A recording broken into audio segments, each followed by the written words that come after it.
Hello everyone, you are watching another episode of Military TV. In today's session, we will discuss why can't NATO give Ukraine F-15 or F-16 fighter jets. If you are eager to know more about this topic, stay with us and watch this video till the end. Ukraine's official Twitter account demanded that NATO provide them with Western fighter jets, such as the F-16 Fighting Falcon and F-15 Eagle, to help them in their war against Russia. According to the social media statement, Ukraine's Air Force considers obtaining these jets to be a critical aspect to the country's defense, since they provide modern systems that are better than those used by the Russian Air Force. Arming Ukraine with aircraft, such as the multi-purpose F-16 or the air superiority champion F-15, is a lot more difficult task than many people believe. Not only would this be a massive undertaking, but it would also be unlikely to provide a meaningful gain over less risky alternatives. The F-16 was originally designed to be a lightweight air superiority fighter that has since demonstrated a great deal of value as a multi-role aircraft. The F-15 comes with an even more impressive reputation, and in fact, the Eagle is the most dominant air superiority fighter of its era and probably others. There is no other fighter in the sky with the proven dogfighting capabilities of the F-15, which has a documented combat record of 104 air victories and 0 losses. Anyway, the following explanations discuss several reasons why the F-15 or F-16 fighter jets can't be given to Ukraine. First, it requires a minimum of 6 weeks to train American fighters' pilots transition to the F-16 from another jets. As Ukraine's pilots are accustomed to the cockpits of Soviet-era jets, it takes some time for them to become used to flying the F-16 or F-15 in the battle. Ukraine believe they can complete the shift just 2 or 3 weeks, while this seems extremely doubtful. The Air Force currently has a training in place to train existing fighter pilots to fly an F-16 Fighting Falcon. And although these pilots are already familiar with American jets just unlike Ukrainian pilots, the course still takes around 6 weeks. The other reason is that the Air Force employs 25 maintainers for every one tactical aircraft.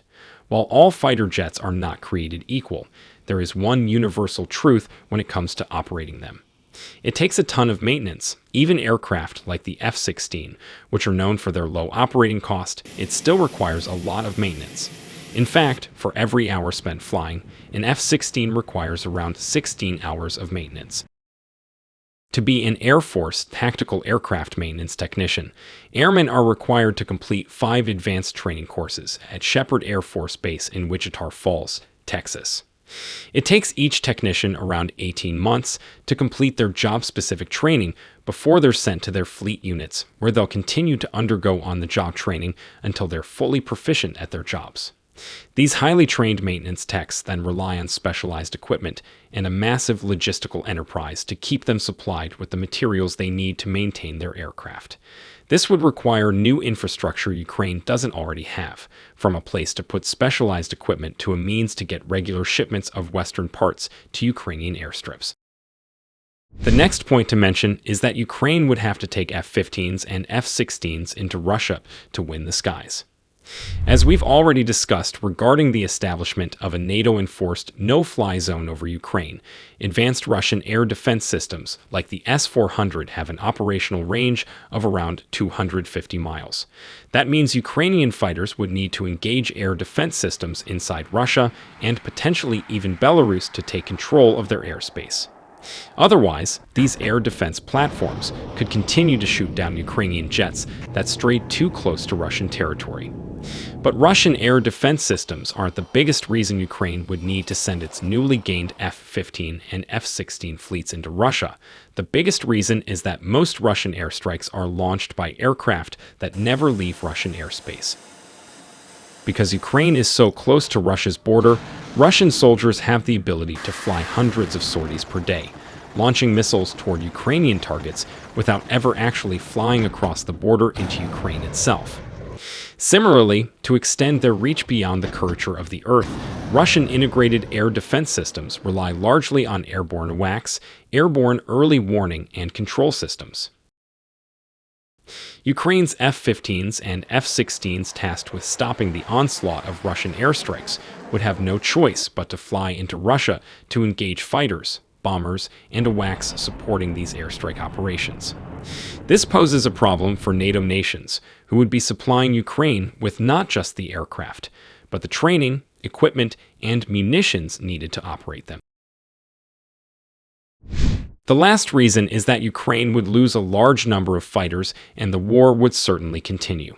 There is no chance that NATO could provide Ukraine with enough F-15 or F-16 airframes to offset Russia's massive numerical advantage in the region. Russia has some 1,500 combat aircraft, making it the second largest air force in the world. Ukraine began the war with fewer than 100 and now has closer to 50. Providing Ukraine with even dozens of Western fighters wouldn't be enough to put them on even footing. Instead, Ukrainian pilots in jets they only barely knew would fly into combat against Russian pilots who have trained in their own respective aircraft for years. Then they'd land their fighters on airstrips that would be targeted for repeated missile strikes, where techs and maintainers who only have a few weeks training on these platforms would have to turn them around and get them back into the fight extremely quickly. Even if things went exceedingly well for Ukrainian aviators, as they have certainly shown their ability to do a great deal with very little, this influx of fighters along with all the required training, equipment, materials, and munitions would not be enough to push Russian forces back into their own territory. Russia has more than 150,000 troops operating in Ukraine. While providing these jets may cause the crisis to spread beyond Ukraine's borders, it's unclear that it will be enough to put a stop to the violence within the country. As many have pointed out, controlling Ukrainian airspace with air defense systems is far more cost-effective than providing fighter jets to do the same task. Of course, air defense systems require training and logistics, but by providing Ukraine with systems they already have, such as the Soviet S-300, which is used by a small number of NATO countries, they could engage Russian aircraft and cruise missiles without the need for additional training or infrastructure.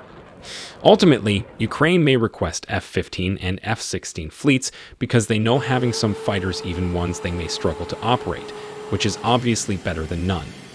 However, based on the limited value these aircraft could provide in securing Ukraine's airspace, even in engaging ground targets in airstrikes, while heavily outnumbered and being targeted by Russian air defenses inside and outside of Ukraine, it simply isn't the most effective or viable way to provide support.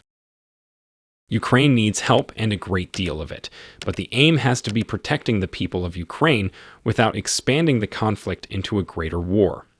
Providing Ukraine with F-15 or F-16 airframes would certainly help them, but not enough to be worth the cost or the risk when compared to other options.